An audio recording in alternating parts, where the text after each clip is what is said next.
forget to subscribe my channel Hang Duk Mana. Sas. Assalamualaikum, selamat datang lagi ke channel Hang Duk Mana. Mari kita dengar respon Datuk Kamal Amir terhadap isu pencetak harakah geram PAS bermewah tapi liat bayar hutang. Saya baca dari sikit. Pengurus NAJ Resource Husin Jan menyatakan rasa geram melihat PAS dan sikap kepimpinan yang tidak bermewah-mewah namun gagal mengambil tanggungjawab untuk membayar hutang mereka, hutang harakah. Mereka pakai kereta mewah, boleh buat muktamar di IDCC Shah Alam dengan bayaran tentu memecah puluhan ribu ringgit, tapi soal hutang mereka tak ambil berat untuk selesaikan. Sudah hampir 7 tahun hutang tertunggak tak dibayar sepenuhnya. Akhir kita tengok respon Datuk Kamal Amir dan akhir tak komen macam biasa. Banyak sembang. Jangan sembang. Lihat sendiri sekarang ni ada sebuah syarikat. Dan saudara ini yang dilaporkan oleh Malaysia Kini. Saudara, saya tengok saya terkejut. Rupanya hampir 4 tahun Malaysia Kini telah melaporkan bahawa syarikat yang mencetak lidah rasmi PAS itu harakah. Mereka tak bayar. Menurut pengurus NAJ Press Resources, itu Saudara Husin Jan, dia rasa geram melihat perangai PAS dan sikap kepimpinannya yang didakwa bermewah-mewah namun gagal mengambil tanggungjawab untuk membayar hutang harakah. Harakah adalah lidah resmi PAS, saudara. Surat khabar harakah. Tapi kos mencetaknya 4 tahun saudara tak bayar. Sebab itu dia kata, menurut saudara Mak Husin, dia kata, mereka pakai kereta mewah. Boleh buat muktamar di Ideal Convention Center Shah Alam.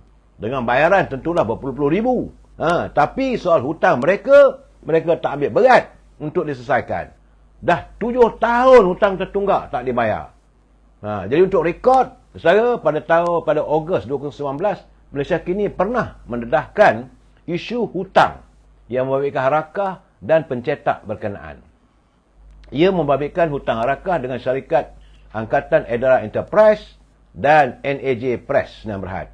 Angkatan Edaran akhirnya sudah pemuflis, saudara.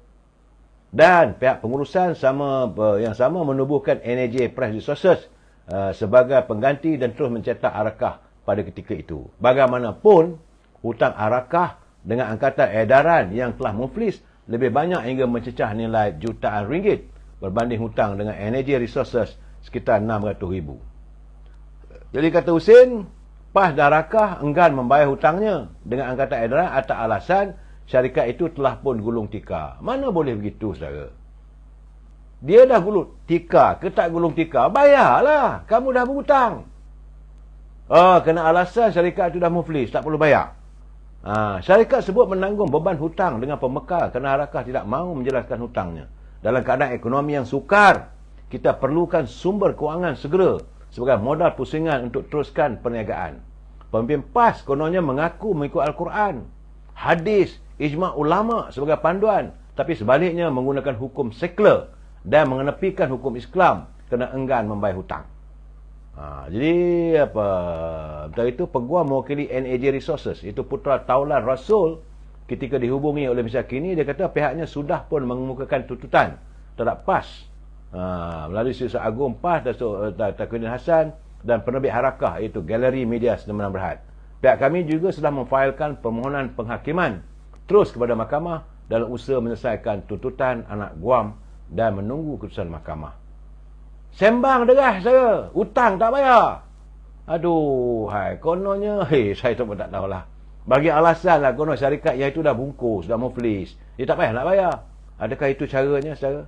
Adakah itu? Sedangkan baginda Rasulullah seringkali mengingatkan para sahabat, dia mesti bayar hutang orang, hutang mesti dibayar. Saudara ini Umar Al-Khattab, dia kata kita mesti melunaskan gaji pekerja kita sebelum peluhnya kering. Itu tuntutan Islam. Jadi kamu bercakap soal Islam sajalah. Dan hari ini, saudara, saya melihat bagaimana media perpaduan hari ini telah pun menyanggah kenyataan Presiden PAS. Iaitu yang menggambarkan kononnya pimpinan kerajaan perpaduan seolah begitu kotor kerana di dalamnya ada bekas banduan, bekas perasuah dan kluster mahkamah. Tidak lebih hanyalah menggambarkan keangkuhan dan perasaan dirinya saja yang suci dalam negara ini. Itu menurut kata kenyataan media perpaduan. Jadi menurutnya tindakan itu tidak menggambarkan sama sekali kedudukannya sebagai seorang pemimpin Islam yang seharusnya bercakap dengan penuh hemah dan mengajak ke arah perpaduan serta kehidupan yang harmoni. Persoalan ini telah saya bangkitkan semalam kemarin itu saya katakan. Sebab dia menyifatkan bahawa dalam kerajaan perpaduan ini seolah berada dalam tong najis. Gitulah saudara celuparnya seorang presiden yang parti meletakkan agama itu sebagai ideologi utamanya saudara. Dan tindakan menurut kata media perpaduan, tindakan beliau juga tidak menggambarkan sama sekali kedudukannya sebagai seorang pemimpin Islam yang seharusnya bercakap dengan penuh hikmah dan mengajak ke arah perpaduan serta kehidupan harmoni. Ya, dalam kenyataan media sebut dia menyatakan sewajarnya Hadi wajib cermin diri sebelum membuka mulut melabel itu ini, menghina dan mengutuk suka hati bagi orang telah kehilangan akal yang waras sebagai insan, tambahan pula sebagai pemimpin. Hakikatnya dalam hal ini, apakah Hadi tidak sedar dalam Perikatan Nasional sendiri ada beberapa pemimpinnya juga tergolong dalam kalangan kluster mahkamah serta terkait dengan kes moral. Saya tak nak sebut lagi yang perkataan itu saya terkait dengan kes moral yang lebih teruk lagi saya. Lebih daripada itu, apakah Hadi lupa bahawa keputusan PRU 15 bagi kawasan Parlimen Kuala Terengganu dan Kemaman yang telah dibatalkan oleh mahkamah kerana didapati berlaku adanya unsur-unsur rasuah. Jadi di mana mahu dikatakan Perikatan Nasional dan PAS begitu bersih sehingga dia boleh sesuka hati melabel pimpinan kerajaan perpaduan terlalu kotor. Ada? Malahan dalam sidang media di muktamar semalam, Hadi menolak kemungkinan parti itu menyertai kerajaan perpaduan kerana mendakwa pimpinannya terlalu kotor untuk disucikan. Sebab itu kata media perpaduan itu, kamu boleh lihat kerajaan Pakatan Harapan. Siapa dalam dia? Saudara. Jadi janganlah nak tuduh yang bukan-bukan. Sebab itu bagi wanita keadilan pula, ini wanita keadilan pusat mengatakan bahawa yang dipimpin oleh Yang Berhormat Fadlina Siddiq, itu selaku Menteri Pendidikan, katanya tidak menjadi masalah jika PAS tidak mahu bersama dalam kerajaan perpaduan. Kerana sokongan ahli parlimen sedia ada pun sudah mencecah 2/3. Tapi sesuka hati mereka melabelkan orang lain begitu kotor. Adalah sikap yang tidak sewajarnya dilakukan. Apalagi yang ia ungkapkan oleh pemimpin yang mendakwa memperjuangkan Islam serta kerap tampil dengan serban serta jubah setiap hari. Jadi nampaknya kena sanggahlah saudara. Sebab itu sebagai pemimpin tak boleh cakap sembarangan. Tambah-tambah lagi kamu mewakili parti PAS yang kamu katakan parti yang memperjuangkan soal Islam. Syumul Islam itu kena ada, bukan boleh cakap sembarangan. Jadi pada pengikut apa semua tu berhati-hatilah. Anda boleh menyokong, tak ada masalah. Saudara. Tu keadaannya. Tapi masalahnya Haji nak jadi menteri, nak jadi apa semua orang tahulah. Baik saudara. Itu keadaan apa yang berlaku di Semenanjung. Bagaimana pula di Sarawak. Semalam telah pun diadakan penamaan calon, saudara. Dan nampak gayanya Gabungan Parti Sarawak diberitakan akan memperkenalkan manifesto untuk pilihan raya kecil Dewan Undangan Negeri Dun Jepak dalam waktu terdekat. Demikian menurut Timbalan Presiden Parti Pesaka Bumiputera Bersatu PBB, Datuk Amar Awang Tengah Ali Hassan, yang berkata manifesto itu sedang diperlincikan dan akan memberi tumpuan kepada aspek pembangunan di kawasan Jepak. Menerusi manifesto itu, kita akan mengemukakan perancangan untuk masa depan dan projek yang kita akan laksanakan di kawasan Jepak. Jadi selaku pengarah pilihan raya, menurut Datuk Seri Awang Tengah, GPS akan turun ke gelanggang dan beliau mengalu-alukan sokongan daripada rakan-rakan dalam parti kerajaan perpaduan termasuk Barisan Nasional turun membantu masa tempoh kempen PRK.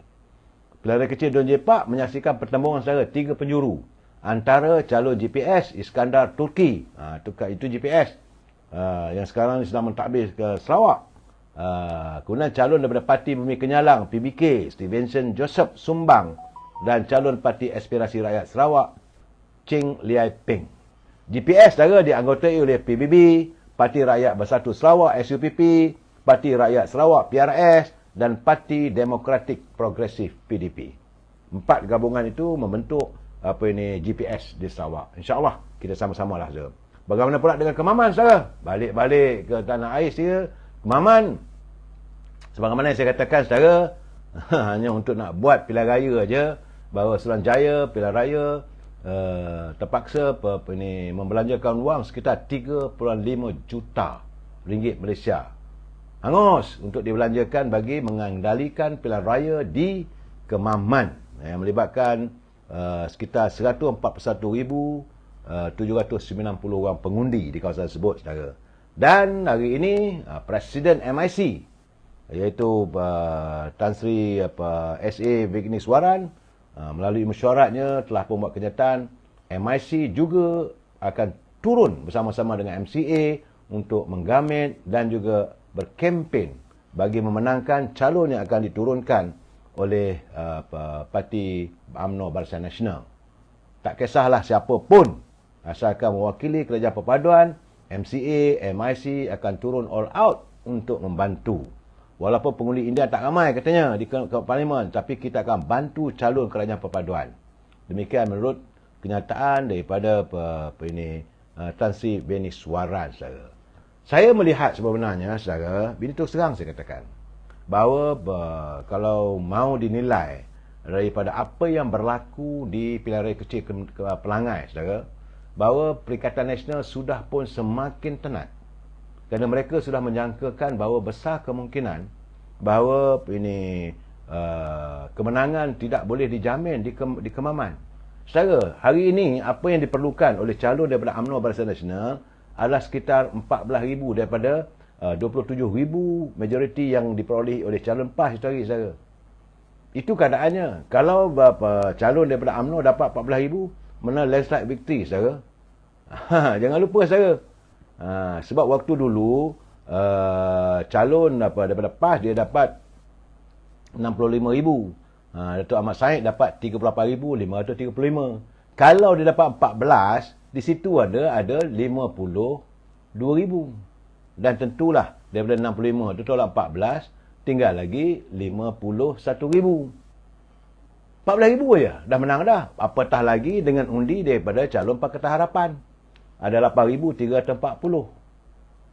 Itu gambaran di Kemaman. Sebab itu saya merasakan ruang untuk Kemaman boleh menang. Sebab saya melihat pengundi-pengundi daripada keadilan, mereka kekal untuk membantu UMNO Barisan Nasional. Dan apabila kita melihat, saudara, apa keputusan yang berlaku di Pelangai, di mana pengundi-pengundi bukan Melayu, itu pengundi-pengundi Cina di kawasan Telemong, saudara. Saudara lihatlah sendiri. Dulu pilihan raya lepas, walaupun yang amat-amat menteri besar yang bertanding, yang amat-amat menteri besar, esko kerajaan negeri yang bertanding di Dun Pelangai, kursi undian daripada Telemong itu cuma memperoleh sekitar dalam 55% dapatan untuk calon UMNO Barisan Nasional, sama ada Long Nan ataupun Allahyarham Datuk Johari, ya, saudara. Tapi apabila saja pilihan raya kecil Pelangai diadakan, undi di Telemong, saudara, 95%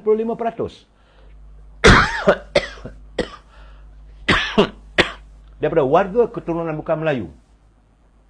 95%. Inilah yang dikatakan bahawa pengundi-pengundi bukan Melayu sudah pun mula kembali untuk menyokong dan mendukung. Saudara Zaini Hussein, apa khabar sahabat? Terima kasih. Saya setuju pandangan saudara Aizul Ahmed. Barisan Nasional dan Pakatan Harapan bercantum, insya-Allah. InsyaAllah boleh menang.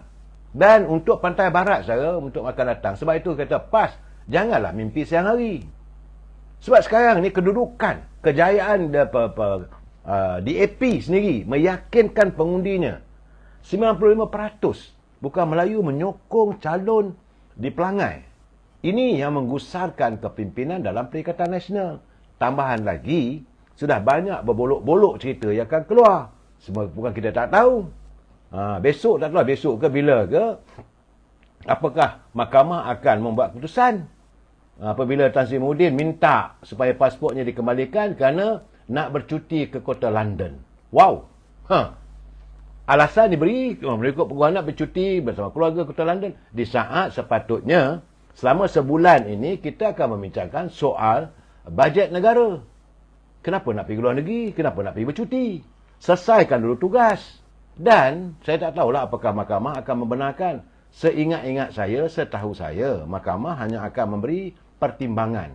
Kalau mana-mana pasport yang ditahan oleh mahkamah, ia hanya akan dibenarkan, diizinkan untuk dikembalikan pada pemiliknya kalau urusan-urusan perubatan. Kerana nak pergi dapat rawatan di luar negara. Sebab itu pun kena dibuktikan.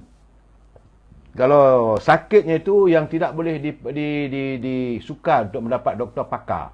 Macam mana dialami oleh Presiden UMNO waktu perbicaraan diadakan. Dia minta mohon daripada mahkamah kerana dia mahu menjalani perubatan di Jerman. Dengan alasan untuk mendapat rawatan. Bukan untuk bercuti. Itu keadaan saya. Dan ini keadaan ini membuatkan rakyat, mulalah rakyat marah. Dalam Hasan kata melawat menantu. Itu soal lain. Kita tak boleh tuduh. Saya tak baik. Jangan menuduh. Saudara Hasan, jangan menuduh. Cuma saya mengatakan, dia nak bercuti. Persoalannya, bila dia nak bercuti, itulah yang membuatkan warga terpempan. Kalau inilah gambarannya pimpinan dalam Perikatan Nasional, bagi mereka, mereka tidak mementingkan rakyat. Dan besok kita akan lihat saya. Harap kita tunggu sama-sama. Mula jam 10 pagi, kita dengarlah perbahasan di Parlimen. Sejauh mana pemimpin-pemimpin ataupun wakil rakyat mereka kali ini benar-benar berjuang untuk rakyat. Saudara, maksud kita mengharapkanlah supaya besok persidangan Parlimen adalah sesuatu yang baik untuk rakyat. Kita tentang pasal hutang, saya baca detail lagi dekat macam gini ni. Ia memberikan hutang harakah dengan dua syarikat iaitu Angkatan Edaran Enterprise dan NAJ Press Sdn Bhd. Angkatan Edaran sudah muflis dan pihak pengurusan sama menubuhkan NAJ Press Sdn Bhd sebagai mengganti dan terus mencetak harakah pada ketika itu. Syarikat dah bankrupt tak payah bayar. Bagaimana hutang harakah dengan Angkatan Edaran yang telah muflis lebih banyak hingga mencecah nilai jutaan ringgit berbanding hutang NAJ Resource hanya lebih 600,000.